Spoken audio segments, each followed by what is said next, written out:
guys, what's up? It's Amelia. Welcome back to my channel. It's a rainy day, so if you hear rain outside, just ignore it. Unless you like the sound of rain, like me, then don't ignore it. Today I'm going to be recapping A Court of Wings and Ruin because A Court of Frost and Starlight is coming out in like 3 days, which like I'm really excited for, but I won't be getting it until like a month later, which is so sad. So I live in Thailand, and like here, like the bookstores, they don't order some books, so the books they don't order, you have to order it yourself. And I just realized they don't order A Court of Frost and Starlight, which is like, what? And then I had to order it, and then they told me to wait a month, so I won't be getting it for like some time, but like whatever. One of my subscribers asked me to recap this book because the next book is coming out, so I'll be doing that in this video. So I literally like had to reread A Court of Wings and Ruin. It took me like 3 days. I thought it would only take me 1 day. I don't know why I thought that. Like I was literally thinking to myself, like I'll spend the whole day reading ACOWAR and it'll be done and I'll film the recap the next day, but it literally took me 3 days. This book, like it looks thin. The pages are like super like thin, so there's actually like over 700 pages, and I'm like, what? And then yeah, so it took a while, so this video is kind of late because I said I would get it out like a week before this, but like who cares. So while reading ACOWAR, I wrote like all the things that happened in this book, but not like all the things. Like I'll be skipping over like the super unimportant details, and I'm gonna try to go really fast because like who wants to sit through a recap? You just want to know what happens. But I might say like a lot of unimportant stuff just because it like I was like, oh my god. But yeah, okay, so ACOWAR, and I'm literally gonna be reading from my book because I can't remember. So ACOWAR starts off in Rhysand's perspective, and he's literally just fighting in the war, and it was 2 years before the wall was built, and he's just on the battlefield and soldiers are dying and he's looking for Cashin, but that part was really boring. I don't know why Sarah included that chapter. It was kind of irrelevant. Okay, and then chapter 1, Feyre is in the spring court and she's painting like a really happy painting, but she's like, ew, like I hate this painting because, you know, like she doesn't want to paint. And at this point Lucien is like really suspicious as to like if she's actually on the night court side or the spring court side. Lucien wants to see Elaine because Elaine is his mate, so he like questions Feyre as to where Elaine is, and Feyre just keeps telling him that like Elaine is safe. But Lucien doesn't really believe her because he thinks the night court is full of like bad people, you know. And then Ianthe comes to like the place they stay at, the Manor, or if that's how you say it, to explain to Feyre why she gave Elaine and Nesta to Hybern, because if you don't remember, at the end of A Court of Mist and Fury, Ianthe gave Nesta and Elaine to the Hybern people to turn them into Fae. And then Ianthe just keeps apologizing to Feyre, and Feyre pretends to like not be as angry as she actually is because she has to pretend like she's on their side to get like information. And then I wrote, Tamlin can go choke. He probably did something like stupid and irrelevant. Tamlin has no idea that Ianthe is like a really terrible person. He thinks she's like fine, which is like, what? So Tamlin believes her lies. And then I also wrote, and can go choke. Tamlin is stupid and can go choke. What?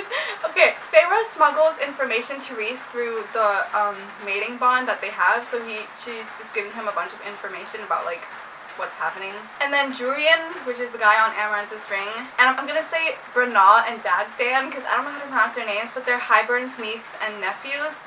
It's like the prince and the princess of Hybern. They visit the Manor and stay over because they want to inspect the wall. Jurian, Branagh, Dagdan, Feyre, and Lucien travel to the wall to inspect the holes in it so that they can make the holes wider and bring the wall down. By the time they come back, it's like the summer solstice time, and then there's this like whole ceremony, and the light is supposed to fall on Ianthe to show that she's blessed, but instead it shines on Feyre, so then everyone's like bowing to Feyre, and then Ianthe is all jealous. I had to include this scene because like I hate Ianthe. And then that night, Feyre pretends to have a nightmare, so then she goes to Lucien's room to be like, oh my god, like I have a nightmare, but she knows that Tamlin's going to her room that night, so she wanted Tamlin to see her with Lucien to like get him like jealous, I guess. And then later they go to the wall again, which is the same people. Tamlin and Ianthe is not coming. And then they see 3 children of the Blessed who want to cross over to the wall, but Feyre sends them like scary images so that they will go back into the human place.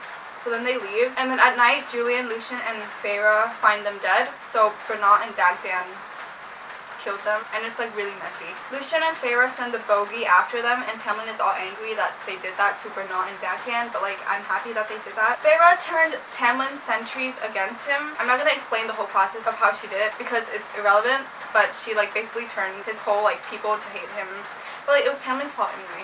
They go to the wall again. This time Tamlin and Ianthe come. Feyre was gonna leave to go back to the night court, but then she, like on her way to leave, she sees Ianthe chaining Lucien to a tree. She comes to rescue Lucien, and then she like has Ianthe, she's a Daimati so she can like control people. So she goes into Ianthe's mind and have her get a rock and like smash her own hand, and she was like, don't touch any male ever again or else blah blah blah blah blah. Bernat and Dagdan come and then Feyre kills them.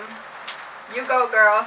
Lucien and Feyre plan to escape to the Night Court. At this point, Lucien wants to come because he wants to see Elaine. So they go through the way of the Autumn Court, which is where Lucien's brothers are. And then Lucien's brothers find them, including Eris, who's the oldest one, and he's the heir to the throne. So after they attack them, it's like a whole process I'm not going to explain.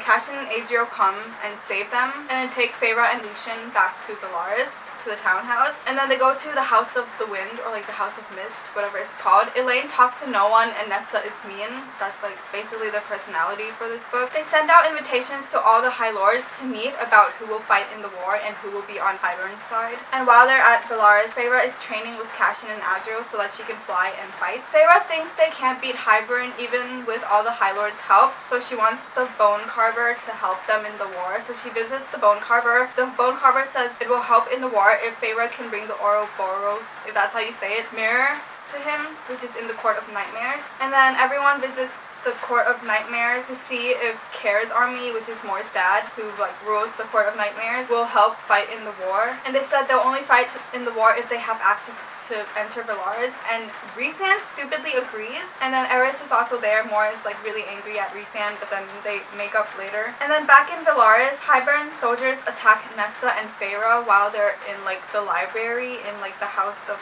something. Feyre makes a deal with a monster that lives in the lowest floor of the library to kill the Hybern soldiers that attack them, and in return she'll bring someone to tell it stories of life, because that's what it wanted. Cassian, Rhysand, and Azriel come and save them also after the thingy in the library kill them.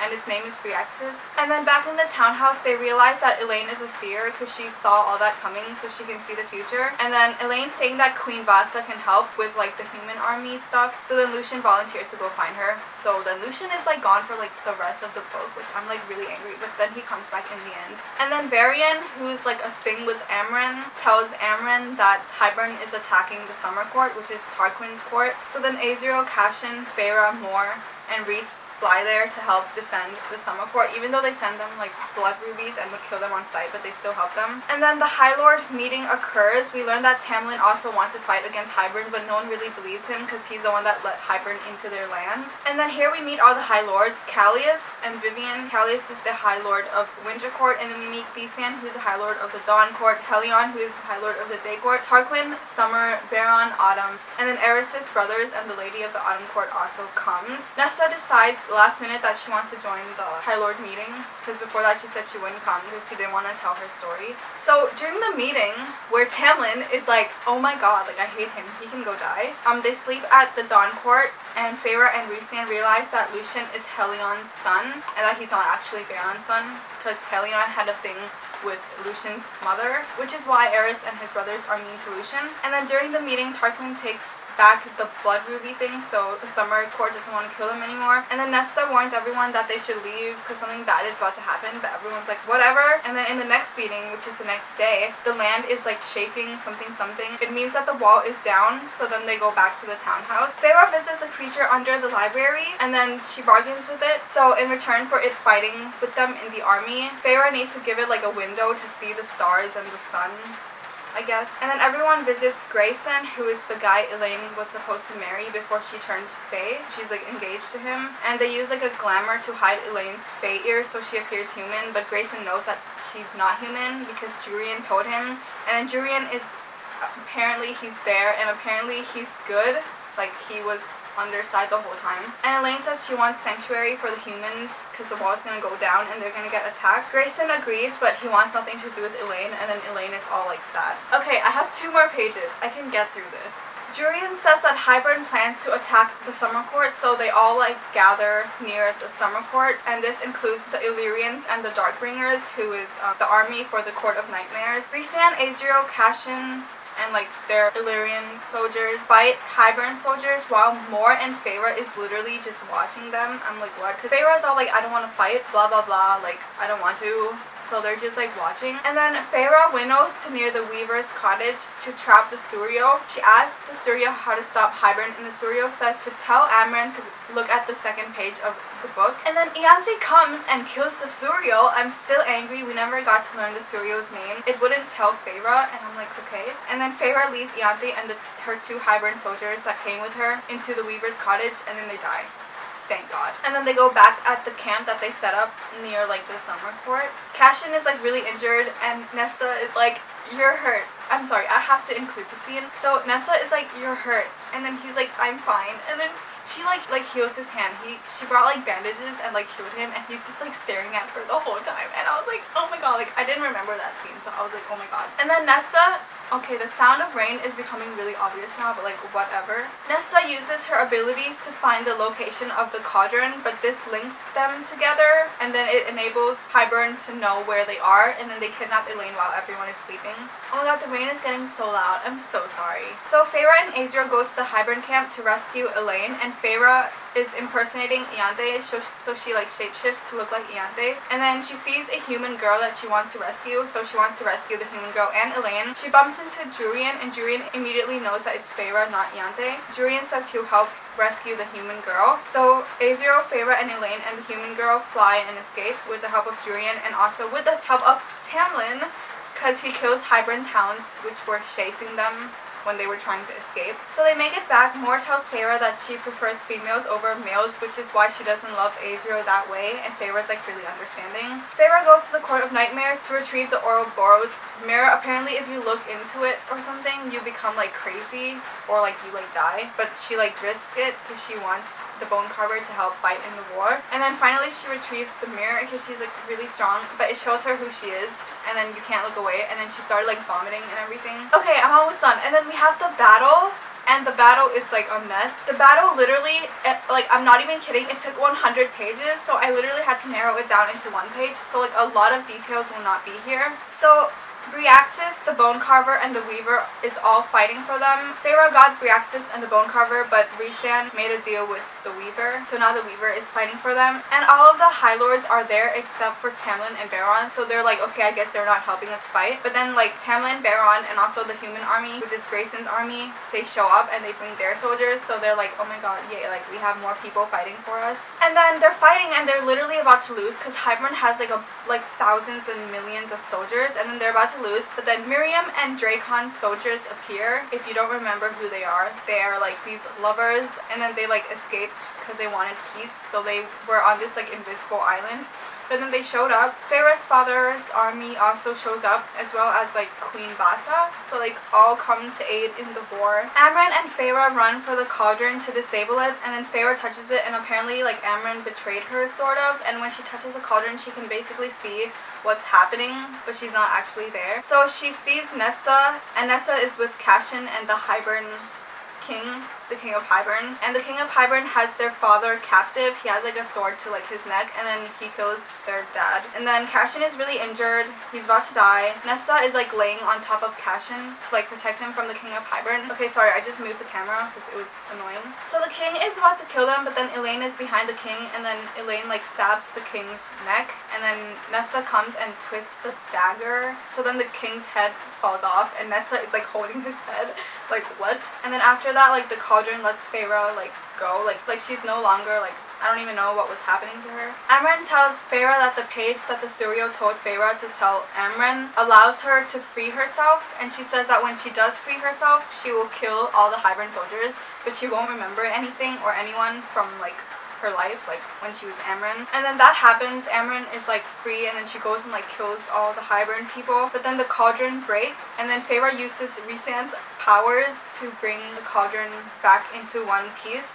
But then Rhysand dies because it takes too much of his powers, so he's dead, and then Feyre's all like, oh my god. But then she gets all the High Lords to bring him back by like, they all like gave like a droplet of like their life or something, or like their power to Rhysand. Even Tamlin, he was like, be happy, Feyre.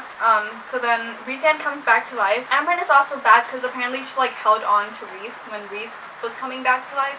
Reese was like giving out his hand, and then Amren's like, I want to go back to the squirrel, so then Amren is also back. Lucian is also back, but Tamlin won't talk to Lucian. And then the war kind of ended. Feyre asked Miriam and Dracon if they can put the cauldron on their island, which is Cretea, because no one knows about it and it'll be safe, and they're like, sure. And then Feyre calls a meeting to discuss the new treaty between the Fae and the humans, and then after the meeting they return to Velaris, and that's it. So yeah, that was so long. Oh my god, I'm so sorry you had to sit through that. Well, it was your choice, so. But yeah, thank you so much for watching. I hope you guys all enjoy A Court of Frost and Starlight. But yeah, thank you for watching. I'll see you guys in my next video. Bye!